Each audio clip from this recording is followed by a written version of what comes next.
Once upon a tall tale.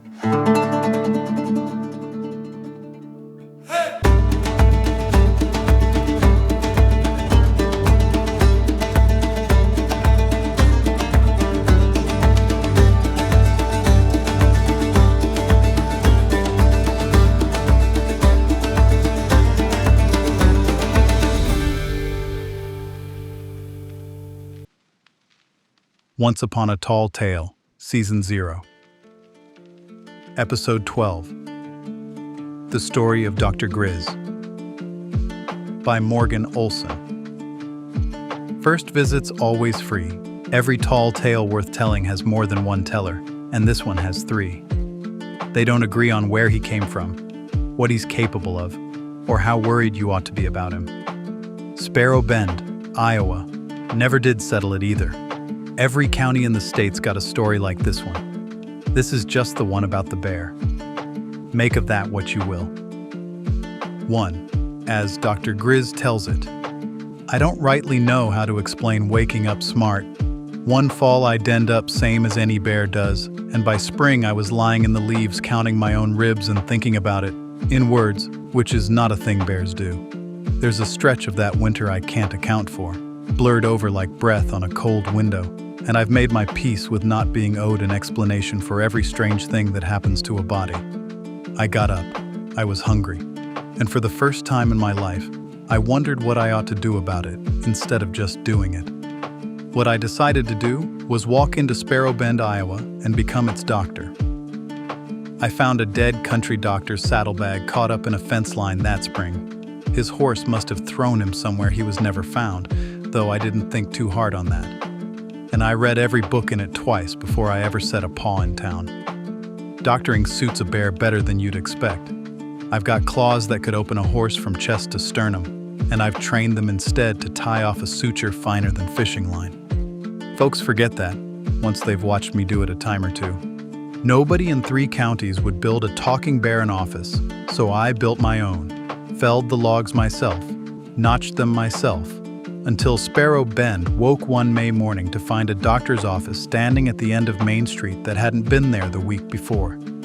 I carved the shingle too. Dr. Griz. First visit's always free. Word travels faster than fear, in my experience, if you give it a good enough reason to.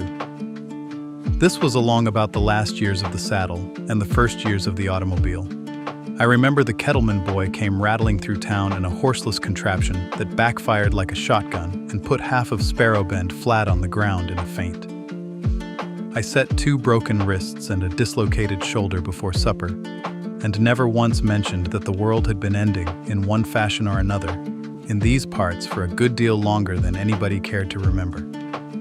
Folks tell the story of how I came to be different than I tell it. Leprechauns, they say. Luck and appetite, and a body in the woods. I don't correct them. A doctor's entitled to keep a few things to himself, and it doesn't hurt business being a man folks are a little afraid of, as well as obliged to. 2. As Sparrow Bend tells it. Ask anybody else in town how Doc Griz came to be, though, and you'll get a different story, the one passed down from whoever was young enough, back then, to still be telling it. They'll tell you he was a menace before he was a doctor. A grizzly big as a hay wagon, raiding the Peterson smokehouse regular, chasing trappers clean out of the North Woods. The kind of bear men rode out after in hunting parties and never once caught, on account of he was smarter than a bear had any business being, even then, if you ask them to think back on it hard enough. Then, they say, he found the leprechaun. Nobody agrees exactly where. Some say a hollow log up past the Kessler place. Some swear it turned up half-buried on the creek bank after the flood, like the water itself had set it out special to be found. What they do agree on is that Griz ate what he found, same as a bear will eat most anything, and something in that little body didn't sit the way a body ought to. Within the week there was a bear standing up on his hind legs behind the mercantile, reading the flour sacks out loud to nobody, working his sums out on his own claws. He didn't ask the town's permission for what came next, and nobody offered it. One morning there wasn't an office at the end of Main Street. The next morning there was, full logs, still weeping sap, like he'd grown it out of the ground on spite alone. Nobody had the nerve to tell a bear to move along, especially not once word got around he'd fixed Widow Alsop's hip inside a week. The same hip 3 different doctors out of Mason City had already given up on.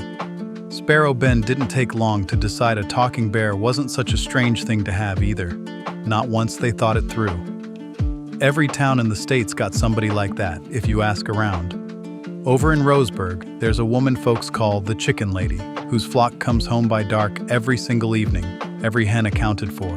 Even the years the foxes are bad enough to empty out every other coop in the county. Centersville sits on the richest clay seam for 50 miles, and near every house in town is brick because of it. The brick man taught the first settlers how to fire it right, or so they say, though nobody living can tell you exactly when that was. Sparrow Bend just happened to get a bear instead. Once you'd lived next to it a season or two, that didn't seem like such an unusual thing to have gotten. He's never eaten a soul in Sparrow Bend, not that anybody can prove, and that's a long stretch of years to hold your breath. But press him on the particulars. Ask him straight out what happened to the leprechaun's bones, or what exactly it is he tastes like these days. And Doc Griz gets a look, slow and considering, like he's doing arithmetic on how much trouble you're worth. "There's things I could tell you," he'll say, low. "Most of them I keep to myself, so you sleep better." Then he'll go right back to stitching your arm up gentle as anything, and you'll decide, on the whole, you'd rather not ask him twice. 3. As the hedgerow tells it. They tell a third version of this story, though you won't hear it in Sparrow Bend. It isn't told to anyone standing taller than a fence post. Old Bramblewick tells it, out past the hedgerow east of town, where the corn never quite grows right, to whichever of the little folk are young enough to still need warning. It starts in the same place the town's version does, with a body in the woods, except in this telling, the body has a name. Fergus Underhill, a cobbler of real talent and worse luck, last seen mending a boot heel by lantern light the night before the spring flood came through. They found his coat before they found anything else. They didn't find the rest of him until the rest of him was already a bear that could talk. A leprechaun's luck doesn't die easy, Bramblewick says. It goes looking for a new pocket to sit in, and it's settled deep, in the bear's tongue, in whatever does his thinking for him now. By rights, that luck belongs home, under the hedgerow. And there was a time the little folk gathered 3 times a year to talk seriously about taking it back. There was a time. Bramblewick doesn't call those meetings anymore. He lost his youngest boy to one of them.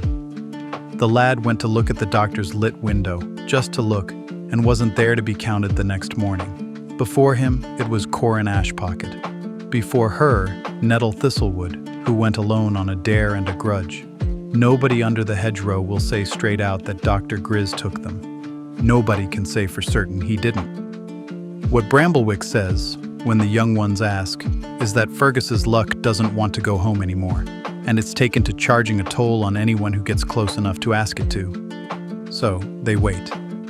They watch the lit window at the end of Main Street some nights, and count each other before bed to make sure everybody's still there come morning. It isn't a plan. It's just how the little folk have learned to live next door to somebody who used to be smaller than they were. 3 tellings, 1 bear, and Sparrow Bend has never managed to agree on which is true.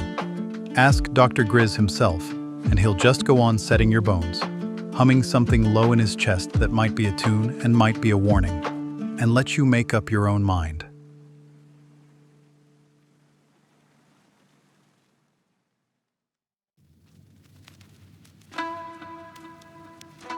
The X-ray is inconclusive.